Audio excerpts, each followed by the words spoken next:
Hey, what up? Welcome. My name is Chris Orozco, and today I want to talk to you about this experience that I just recently had and that I've started to notice in other people called spontaneous overwhelm. And I mean this in a very specific context of you're doing your like personal development work and you're looking inside yourself and you're trying to find, what fears and things are going on inside you that make you behave in a certain way. And then you find it, and then suddenly you're completely fucking overwhelmed because this thing you didn't look at before, suddenly you're looking at it and it's huge, and it realizes that it finally has an opening into your life, and it just like explodes. And a lot of the times it like overflows into your life. And this happened to me in the way it showed up for me was I was trying to figure out why I couldn't stick to my practices, and I did a little bit of self-discovery, and I found this huge pocket of fear and anger. But then once I saw it, I couldn't look away. Like it knew that I had acknowledged it, and so it made space whether I was consenting to it or not. And it started to impact my life. I was getting in arguments with my girlfriend. I was getting angry at things where anger wasn't really an appropriate response. And so I had to up-level my ability to take responsibility for these type of things. And so I kind of want to share my story with you in hopes that it can support you and help you should this ever happen to you again. Because, and if you also have a way of preventing this from happening in the first place, I'd really love to hear it. Because this is the best bet I got right now. So what I did to deal with this was I had to get really clear on what I needed, on what I knew was going to happen under certain circumstances, and try to communicate that. And here's what I mean by that. So accompanied with the anger was this overwhelming need to not be told that everything was going to be okay.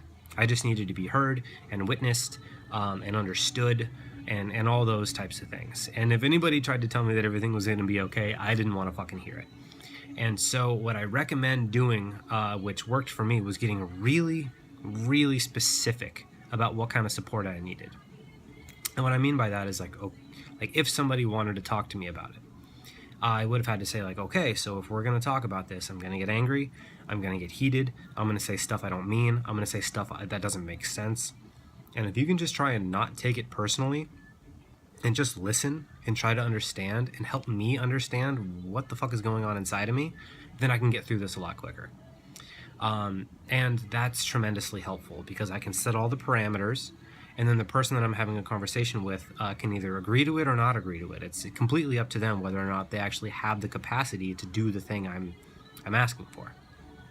Now, a lot of the times that takes a lot of clarity in order to be able to do that.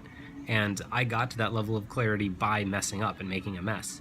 And I think there's things that I started doing that really cut the process down a lot. And those things, the most important one was journaling. Because a lot of times when we get spontaneously overwhelmed, what happens is there's a huge influx of information, of thoughts and emotions, and we don't know where to put them yet, so they kind of spill out everywhere. But if you can take some time and journal and get it all out and be raw, be weird, be scary, be, whatever it is coming up for you, you get to be unedited. You get to be unhindered by the potential of hurting or upsetting someone else. You just get to get everything out. And then when you do that, you get clarity on what you need, on what's going on with you and what you're saying and what kind of support you need. Or at least that was my experience.